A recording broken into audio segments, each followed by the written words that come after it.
welcome back to Typecast Heroes, where we believe typology can save the world. I'm Amanda Fogelson. And I'm Jessie Miller, and today we're going to be talking about feeler men and how they encounter the archetypes of masculinity. So this will be for men who are in the MBTI personality system that is based on Carl Jung psychology. If you have feeling in your first or second position and you identify as a man, or if you are a person who is looping between your first perceiving function and your feeling third function, then this video is going to talk about how you specifically grapple with those archetypes in society. So as Jessie said, this is something that's near and dear to our hearts. And on a personal note, why it's near and dear to me is for the fact that my husband is actually a feeler man. So he is an INFP. And on the flip side, I am an ENFP, but I loop with my third function, which is a thinking function. So I'm kind of the one in the relationship that is way more heavy on thinking, and he is one in the relationship that is way more heavy on feeling. And we've had to, as you can probably imagine, overcome a lot of gender stereotypes and a lot of gender roles that society seems to like put some pressure on and expectations in that sense. We've had to overcome a lot of those obstacles in our relationship and friendship and marriage over the years. So there is a common belief in the MBTI community that feelers are predominantly women. In fact, I've heard it said on many other personality podcasts that extroverted feeling as a process is the most common type for women and extroverted thinking is the most common type for men. And neither one of those things are accurate in my personal experience. So I've interviewed thousands of individuals for my project, and you can watch for our project, and you can go watch the video on the project if you want to. And also, in addition, there are another channel, Objective Personality, has come out and said that those are not accurate. So there's a pressure for men to be thinkers, to present a certain way, and that is across the board. That is not something that's uniquely Western. All societies have different archetypes or constructs, and that is seen throughout history. Mm-hmm. So we are going to be talking about these three specific archetypes, which is the Father Archetype, which is going to be somebody who is the breadwinner, somebody who is the head of the family, somebody who takes control of making sure everyone else is taken care of in a external fashion, which is very much extroverted thinking type. And then there is the Hero Archetype, which is more of a sort of somebody who has to come in and save the day, and it usually plays out in sort of a romantic type of way, like the big hero's journey for this specific archetype. And then the last one is going to be the Sun. And so the Sun archetype is somebody who is a more supportive role. They can be a little bit innocent and playful and kind of goofy, and this can be a hard archetype for a very serious extroverted feeler person. So we are going to be discussing these things as they play out with these functions today. Within this discussion of the archetypes, we are going to break down how the introverted feeler would interact with the archetypes and the extroverted feeler, because these two functions are very different. And an introverted feeler is going to approach the archetype of the father very differently than an extroverted feeler will. So we will be discussing these specific stereotypes today, these archetypes. So for the father role, like I said, they are the person who is in charge of taking care of their family, and predominantly that is going to be in charge of the external environment. So they want to make sure that everybody is, their external needs, their physical needs are taken care of, and they are the head of household, so they're going to make all of the decisions.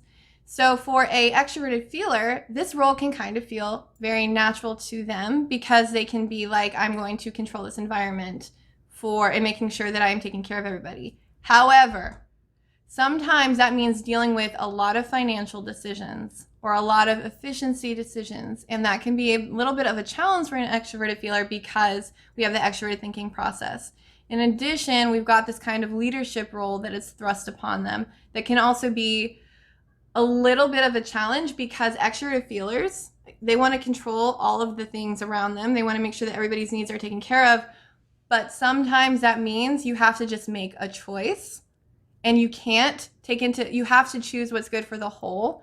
And people are gonna be unhappy. The piece is gonna get kind of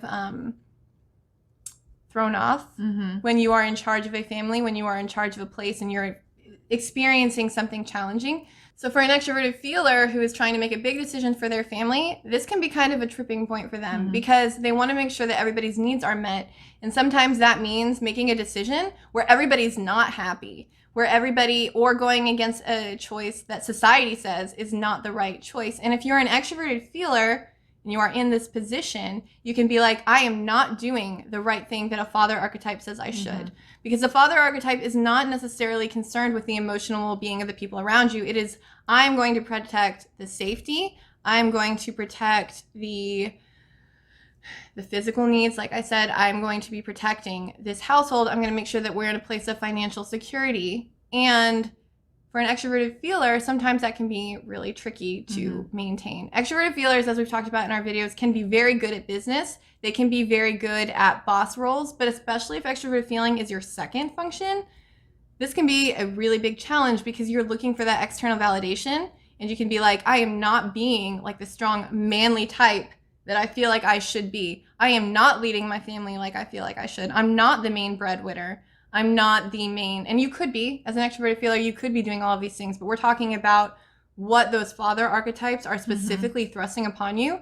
They're saying, I am going to put safety above everything else, above the emotional well-being. I am going to put this, I'm going to be the one who's in charge of making all of the money. I'm going to make all the financial decisions. And that is what the father archetype is really about. I'm going to have all of the answers with all of the wisdom. And then I might feel this compulsion to know all of the things for their family. And as an extroverted feeler, that can be very tricky because you require validation. And in real fatherhood, you're not going to get it. You're not going to get external validation all of the time. You may not see the fruits of your labor in your children or in the environment that you are within for years down the road. Right. Almost until they're adults and you can see how they're functioning in their own family. And then you can kind of look back and be like, I did okay, you know? And that's really challenging for extroverted feelers. Also for extroverted feelers, if you're a man who is not a father, you are still going to encounter the fatherhood archetype one day or another, because the way that these archetypes work is like throughout societies, throughout cultures, throughout religious beliefs, there are certain constructs that have been perpetuated. And so lots of men choose not to have children, and they don't just have to be thinker men. You can have feeler men who choose not to have children for a variety of reasons, and I'm talking about people who identify as males as well. But one day you may start dreaming about children, or you might start feeling this compulsion to extend your caring or your nurturing side of yourself. And even as an extroverted feeler, you may not have been super into that function or super into this position. And so you find yourself having to redefine what fatherhood role looks like for you, and accepting that it's nurturing all of the people that you work with, or nurturing, we said this in the other video about thinker women, it could be nurturing all of your nieces and nephews, for instance. Or a fur baby. I feel like fur baby. There's so many men that I know right now that are in their like early 30s and they're still single, or like just barely dating, you know, and they're like all getting these little doggies. Or they may be married and they have all of the little creatures, and that is how they fulfill this kind of fatherhood archetypal role. So I think there's like this stereotype or this stigma that extroverted feeler men are going to be naturally better at fatherhood than extroverted thinkers, and I just don't think that's true, because again, the stereotype is that a man or a father is very stern. It's very strict. They know all of the best things. They know all of the answers. And sometimes I feel like extroverted feelers, particularly those who've done a lot of introspection, they know that they don't have all of the answers, and they want to crowdsource the answers. They want to talk to a lot of people about how certain things should be done, or they want to talk to a lot of people. They want to talk out all of the house decisions, and they're not just going to stand up and say, this is what we're going to do right now, like an extroverted thinker would. They want to talk about it. They want to talk it out. And that kind of stands in a direct opposition to what this father archetype looks like as the head of household. And in addition, there may be other things. So you could be a thinker and not be the main breadwinner of your house. But I feel like extroverted feelers who are not the main breadwinner, they care a lot about what society thinks. I mean, they may have worked on themselves to where they care less than I am portraying them right now. But they tend to care an awful lot about how society views them. So for an extroverted feeler who's looking for that external validation, and they're not living up to what society says a man should be in that fatherhood role, that can be really challenging. They may not be super into punishing their children or super into discipline. They may not be into maintaining a super strict financial budget. And that feels wrong to them. They feel like they're not doing the right thing because they're not playing out fatherhood the way they see it on television or the way that the church, if they are into church, tells them how. Yep. So it can be really challenging for an extroverted feeler because of that validation process. But I think the way that they can kind of reconcile that is understanding that fatherhood can look like a variety of different things. And what they have to do is they've got to get into their introverted thinking process, which if you're an extroverted feeler as your first function, this is your inferior. And that's really hard. And that's like, you have to come to terms with what makes sense for you and your family and forget the rest. It's like find shrinking. peace within that. Yes. Like literally finding peace within the fact that you have decided these decisions and this course of action for your family, and that is okay, even if it looks completely different than what society expects you to do. And that means shrinking your extroverted feeling, because extroverted feeling has especially if you're an ENFJ, because you've got that introverted intuition process, which is a bear to grapple with. And if you're a really balanced ENFJ, if you're very balanced FE, NI, you want to go big for how your personal experiences. You want to go big for how you view yourself. And so you may find yourself playing into that fatherhood archetype almost too much, like too strict, too disciplined, and you're going to come to terms with the fact that this is not your introverted thinking, and your introverted thinking is like, this does not make sense to me. Yeah. This is illogical. Why am I doing this? Why do I care what society thinks? You care what society thinks because everybody does, first of all, but extroverted feelers are particularly concerned with that. And so you have to take ownership of this language and look at, how is fatherhood playing out to me? And again, this does not just have to extend to your own children. This could be how you're leading a company and you are put into a leadership position. That fatherhood archetype naturally comes out, especially as you get older. Or if you are a person who has, like I said, nieces and nephews, that fatherhood archetype is going to come out. And so you have to look at what kind of father do I want to be, not what kind of father does society say I should be. So it is a particular challenge and ownership of your parenting style, however that may be. Now, introverted feelers, they have a little bit of a different thing to grapple with. So introverted feeling is all about your beliefs, your belief system, your values and your morals. It is not about how you feel inside or your emotions or anything like that. And we have so many videos explaining the difference here, because I think so often it's said that introverted feeling is just your own emotions, and that's just not the case. It's everything that causes emotions. Right. So it's all the things that you can't rationalize. Right. However, it is an introverted process and it is introspective. So just how Jesse was saying with TI, where you really need to kind of lean into that and get that reason within yourself of why you're doing this and be okay with it. FI is very much the same way. So if you're leading with FI and you're in a fatherhood role, or you're going through that archetype, and what you're going to be paying attention to most is you're going to be checking it, or hopefully you're going to be checking it against your own value system, against what matters to you, what means the most to you. And so that in and of itself is hard, because it's almost it can be an immediate rejection of what society says. Like if you hear something about how a father should be, or you watch all these dads on TV and in movies and you see the same consistent message coming across, that dads are supposed to be stern and strict and, have a gun by the door when their daughter is dating someone, and like have all these different rules, and you're just like, I don't fit in with this at all. It's almost like you have to redefine fatherhood for yourself to be able to be okay with yourself, because FI is all about authenticity, all about your truth, all about making sure that you are being true to yourself. So first of all, you have to make sure you've got that foundation, and then you're going to have so many obstacles in the sense of looking out at society and seeing what the expectations are and what the norm is, and then potentially going completely against all of that. And that in and of itself is so hard.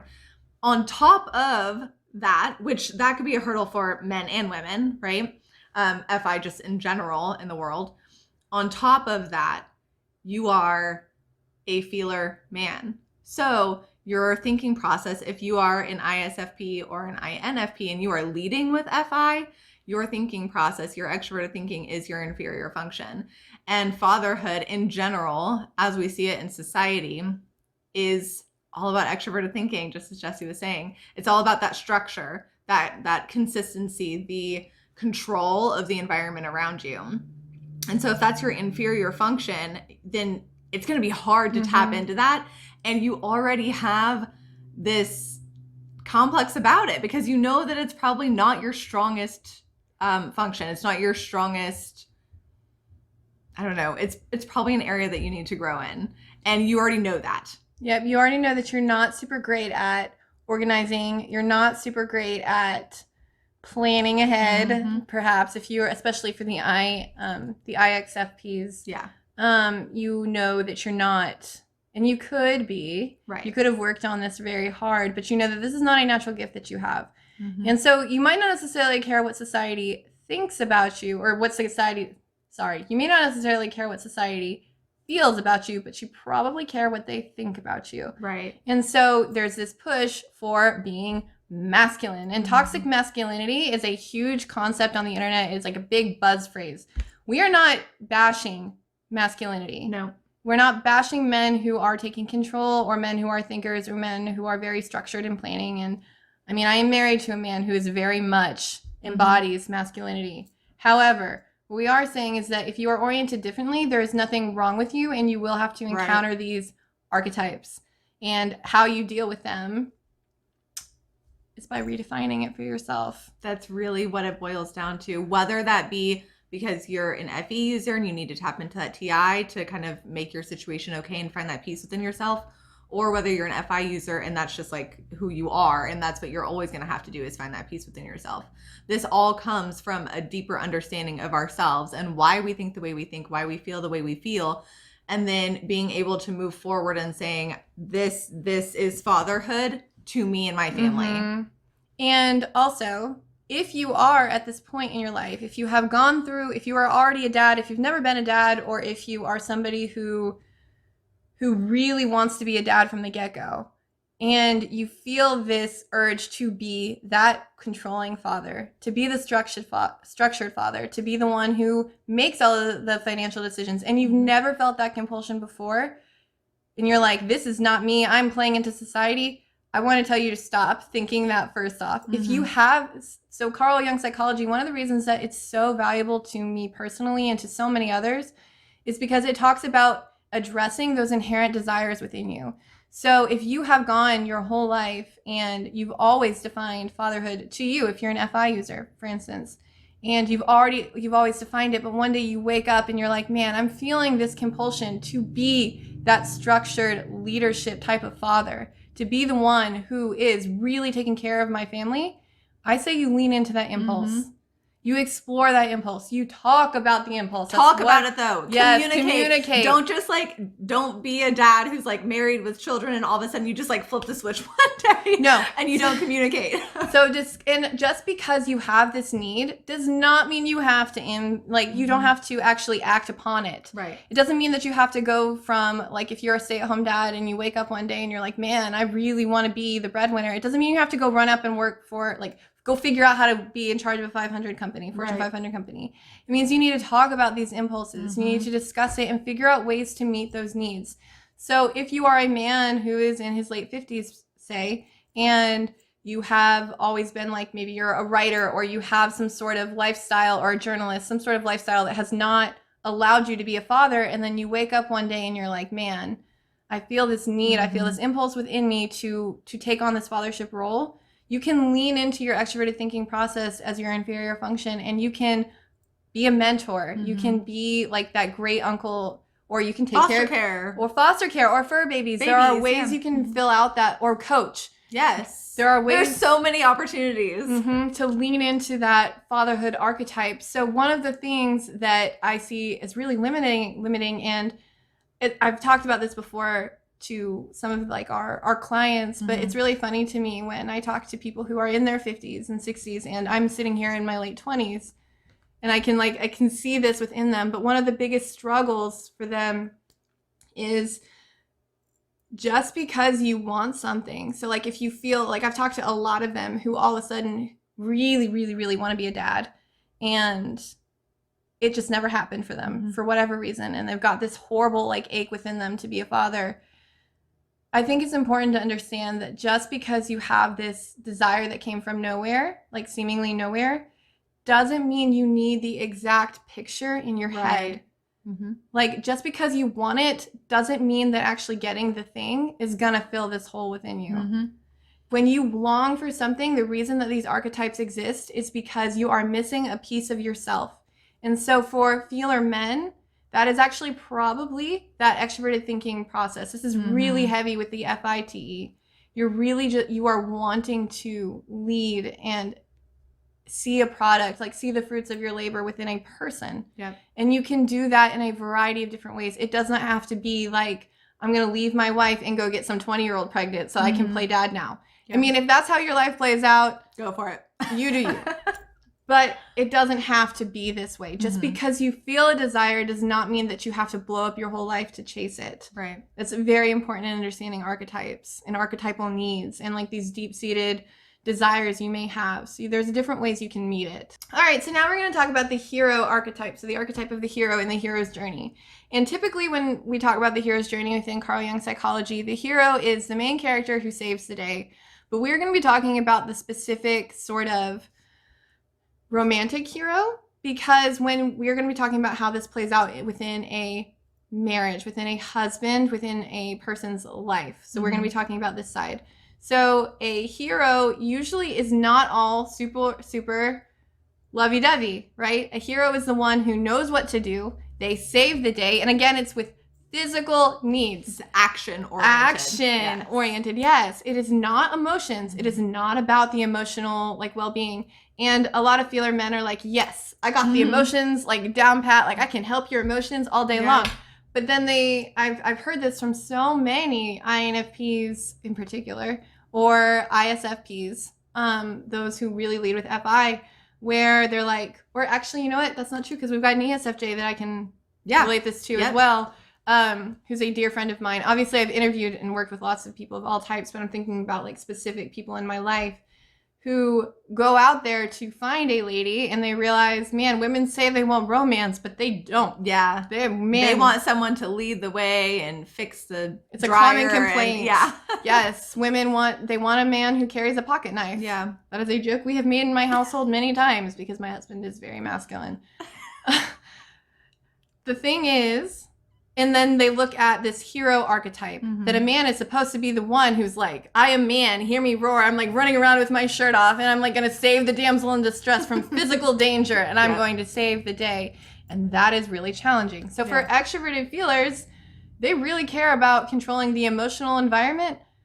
They may not necessarily, there is not a whole lot of opportunity for saving a damsel in distress these days, right? So when it comes to relationships, and we've got movies and TV and all sorts of societal impact telling us that a man is the one who takes charge in all things. For you as an extroverted feeler, you're like, yeah, I got those emotions ready and I can take care of her physical needs. But this, as far as this like control thing, this hardcore, like I want to control her, I may not be so awesome at this. This is not something I can do. And as an extroverted feeler, you are looking externally outward. And so you're looking at what society says masculinity wants you to be. And you may go hyper masculine, especially for again, ENFJ, because they've got that SE third. And so then they really care about their external appearance as well. So if you're looping between what does society say I should look like, I care a lot about my external appearance, you're going to maybe present as a very hyper-masculine man, and that may not be what you actually want to be doing. Right. So you're leaning into this heroic archetype, or you've gone around throughout your life as presenting as a way that you feel like is okay, then one day you wake up wanting to be the hero, like wanting to all of a sudden like save all of the people, and you're like, this is not, wait a second, this is not right. Like this is not who I am. This is not what I want to do. So dealing with that hero archetype in relationships can be really challenging because you can't save all of the people all of the time, right? Like you can't be the one who's always there to save the day. This is not modern day society doesn't really function like that. No. So you can feel inadequate. You can start to feel like you're not enough, that you're not doing the right things in a relationship because of this, because you can't play out into that role, and you don't feel okay playing out into that role. I'm sure with how this movement of this women empowerment as well that we've been in for quite a long time and will continue to be, probably doesn't help that, because just like that whole damsel in distress, like from a physical point of view, like, yeah, that doesn't happen often, but even from like an emotional point of view, women are constantly being told and uplifted, and we're supposed to be less feely now to a certain extent. Like we're supposed to be more independent. We shouldn't need a man. We shouldn't need, so not only so you're trying to save us. Yes. And we don't want to be saved. We can't do that. We're not supposed to do that anymore. We shouldn't want you or need you. You're just a bonus in our life if you're here. And so I'm sure that, I know this is not advice, but just from an understanding and from my perspective, I can see how that could be even more of an obstacle for you guys as you guys are trying to go through this hero's journey. Because the women don't want to be saved. So what does that look like? Again, redefining the archetype and acknowledging that you want it. Acknowledging that you want to have a woman look at you and be like, you are my savior. Or acknowledging that you have this inner desire to mean something, to have a really big purpose. I feel like a lot of men come to this point where they want to be the main character. Like they want that. And that is okay. Again, acknowledging you have it is the first step. Saying like, I have this thing within me. And then you figure out how to meet those needs. So that could be something, especially for feelers, like working for a cause that matters to you.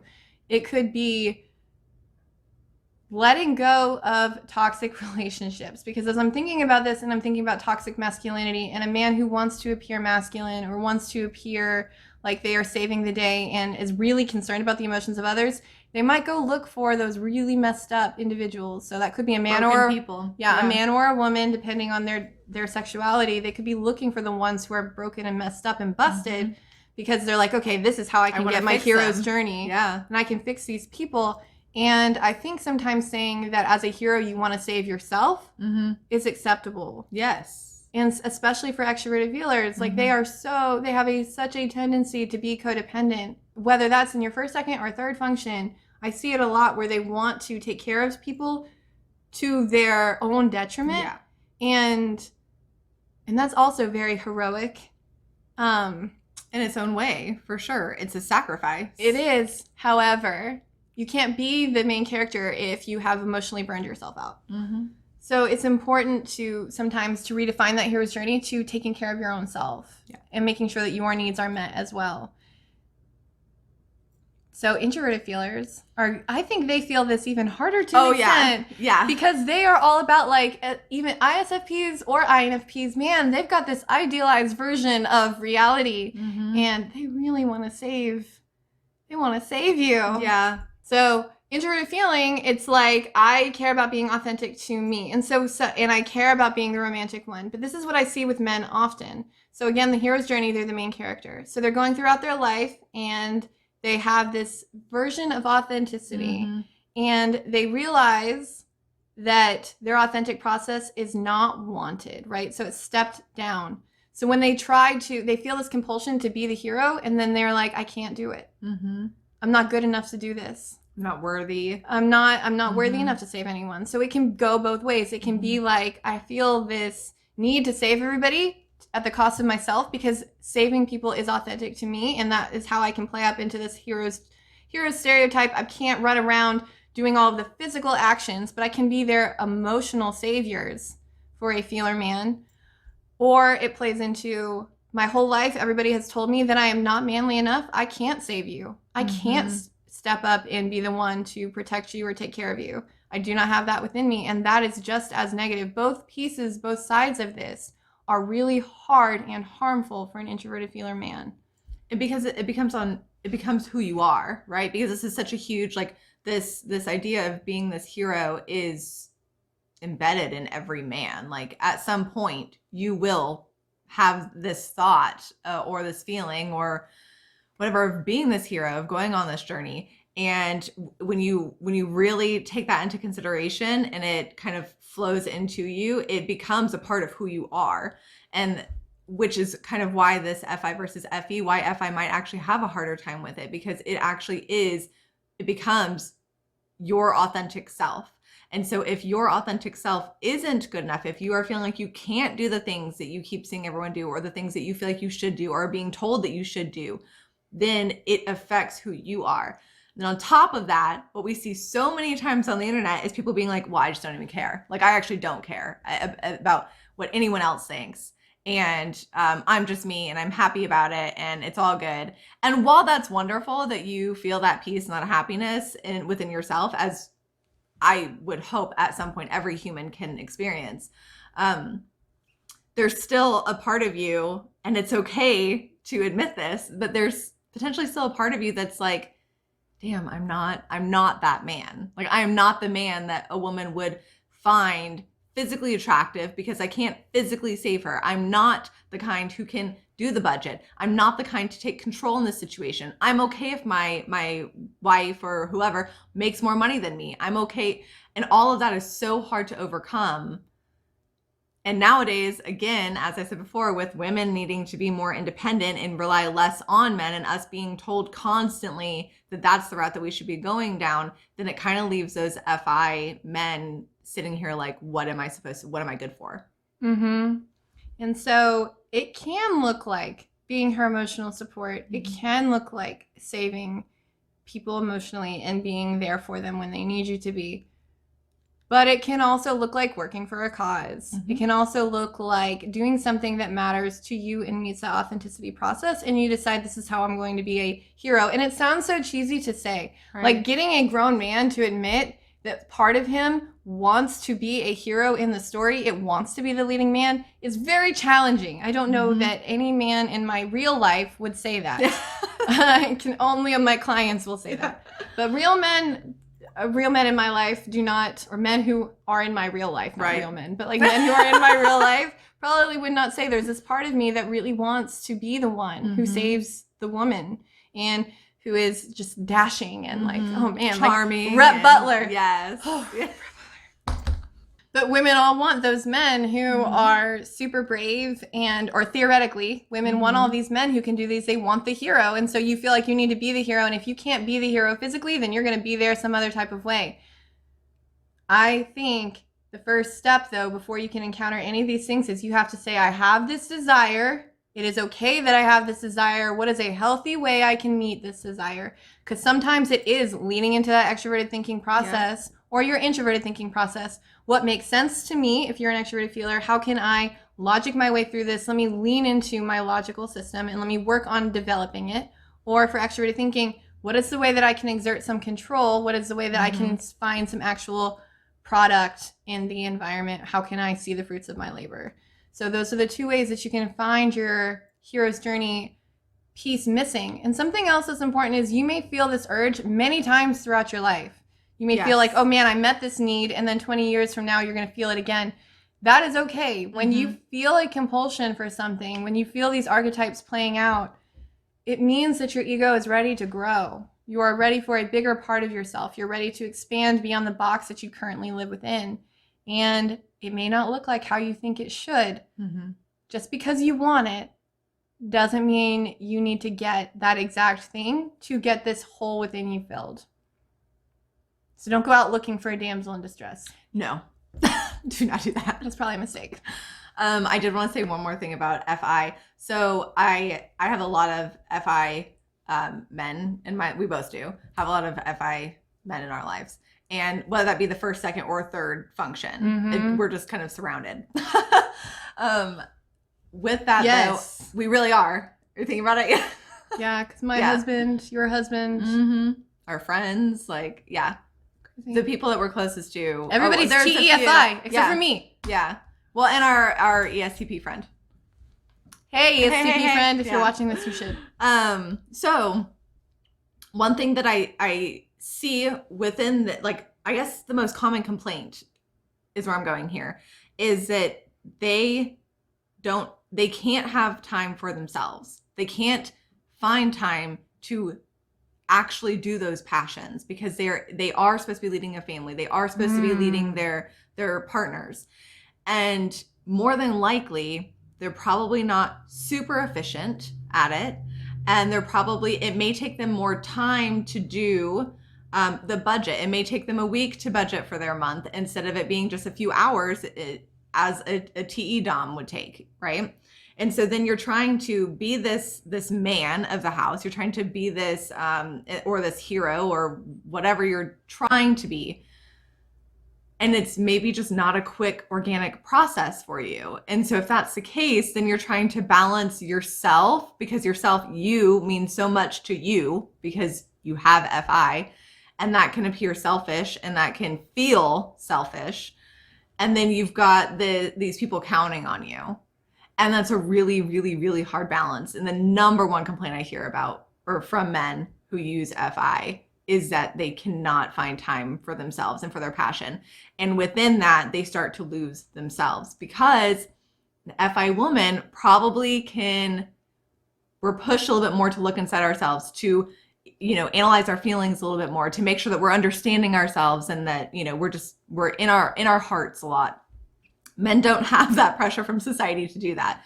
So a lot of FI men find that authenticity or their true selves in other ways, not necessarily within like their own heart or their own soul, but maybe if their love is the arts, like music or movies or books or something like that, find that time to make sure that you're able to pour back into yourself, because it does take a lot out of you to make sure that you are the one leading the way.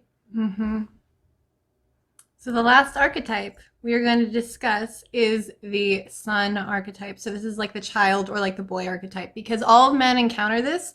And I feel like, or I believe that the sun archetype is a very,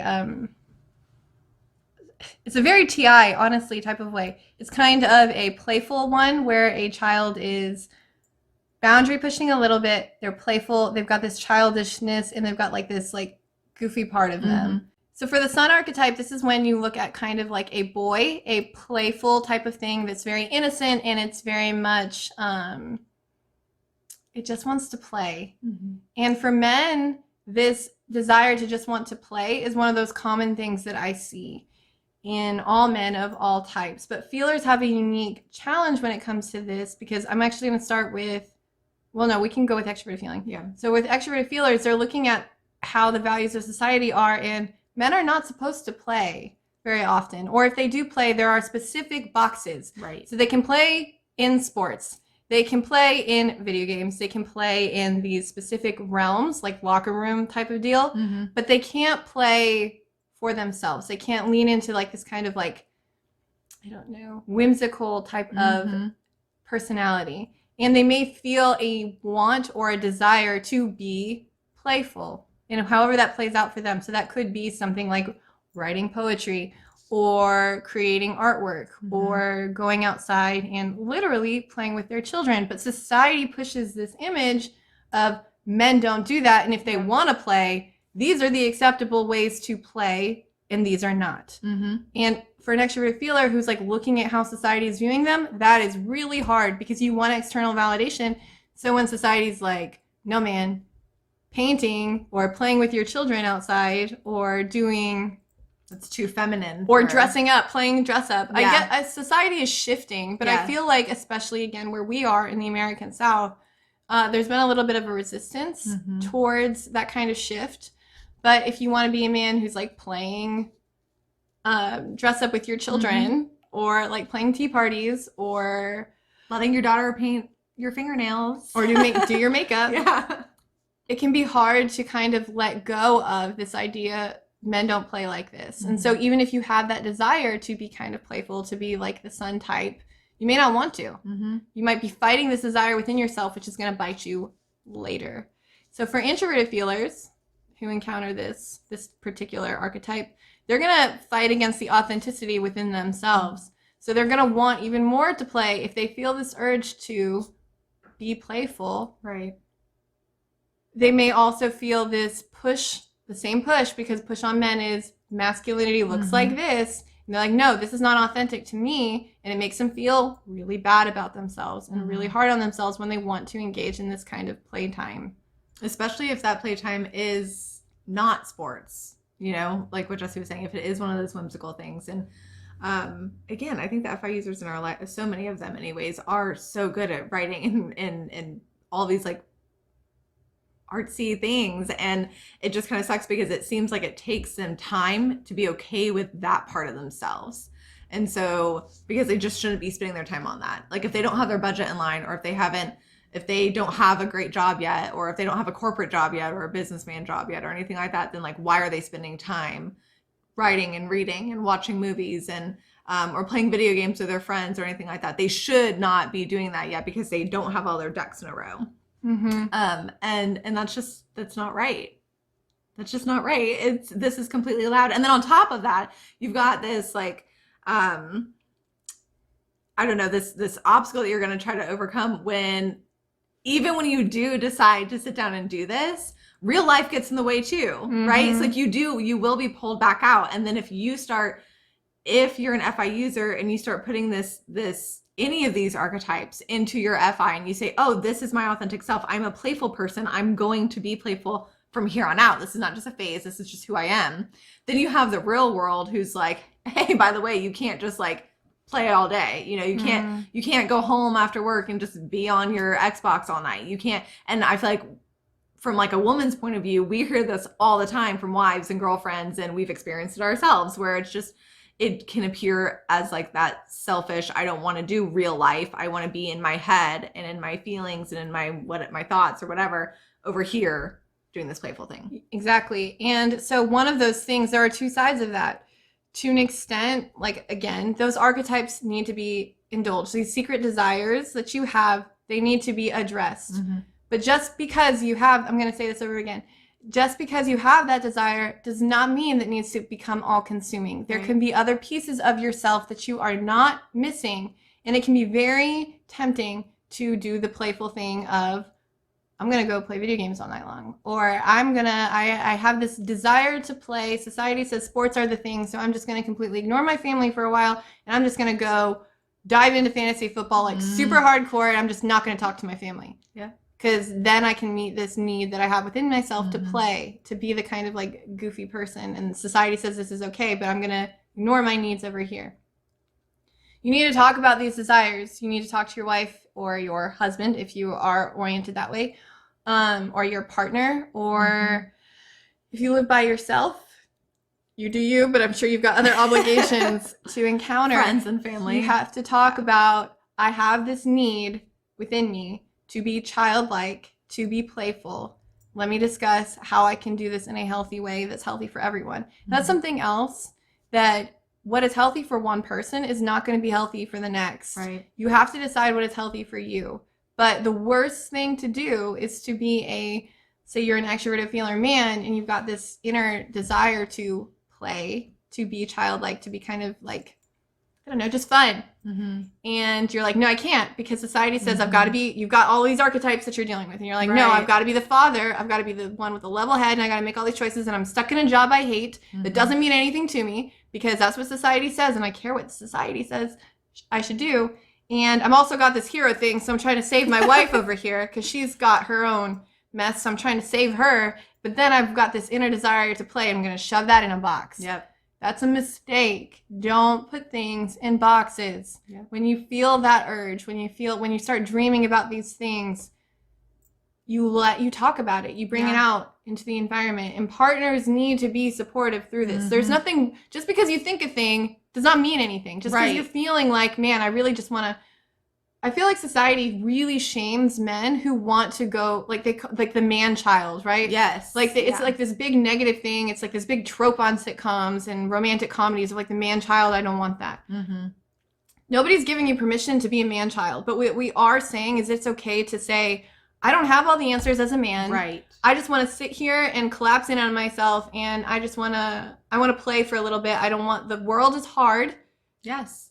I've been serious for a long time. I've been doing all these things for my family, and I just need a second. I just want to play for a little bit. Like you feel this like deep desire within you to do that, and just say it out loud and go do the thing. Or to be taken care of. Sometimes when you're collapsing like that, sometimes you just want to be taken care of as a man. Be nurtured. Yes. And that's and okay. as a son, that's completely acceptable. Mm-hmm. Yeah. And it's okay. It's okay to let those things happen and to want those things. You just have to be able to talk about Communicate. them. Communicate and understand that the specific way that your mental wiring works is going to impact how you grapple with these social constructs. Mm-hmm. And what it comes down to is redefining, how am I going to be taken care of? It doesn't mean you don't have to leave your wife to go after like a thinker woman type. Just because you are feeling the need to be nurtured does not mean you have to run off and find like a cougar woman or something crazy to like nurture you. You can figure out a way to be nurtured. Sometimes it's just as much as being vulnerable with your current partner, your husband or wife or whoever it may be, and saying, I need you to take care of me for a little while. Yep. Or can I just lay with you? Can you cuddle me for a little while? Can you just hold me? Like, oh my God, getting men to admit that they just want to be held sometimes is like punching them in the face. Like, why would you not just say that? Right. If all you need I know was a why cuddle, you don't say that, I can give you a cuddle. That's okay. Yeah, so much of this, all of this really boils down to communication. And you know, I said this in the Thinker Women video that one of the biggest things on this platform that Jesse and I want to put out into the world is this language, this ability to communicate, this ability to understand yourself better and understand everyone around you better. And if you're single, if you're married, if you're in a relationship, wherever you are, being okay with yourself, taking time to figure yourself out as well when you are feeling these compulsions, when you are feeling these desires that potentially you've never felt before, check in with yourself, but also be sure to communicate with everyone around you who's going to be affected by any of those decisions. And normally that's going to look like your partner or your significant other. And hopefully your significant other is totally open-minded about this and is willing to discuss it as well. If not, have them watch our channel. But that's the whole point here, is to open up those lines of communication and understanding and just giving grace and loving through all the hard stuff and loving through all the changes. And as human beings, we don't stay the same and we will evolve forever. And it's never going to be the same as it was when it started. Any relationship, and yourself, even when you were a child versus a teenager versus a young adult and older, you're going to continue changing. And I think that just keeping all that in mind and being open and honest about it the entire time as you're going through this journey is the number one takeaway from this conversation. Because being human is hard. Hopefully this makes it a little bit easier.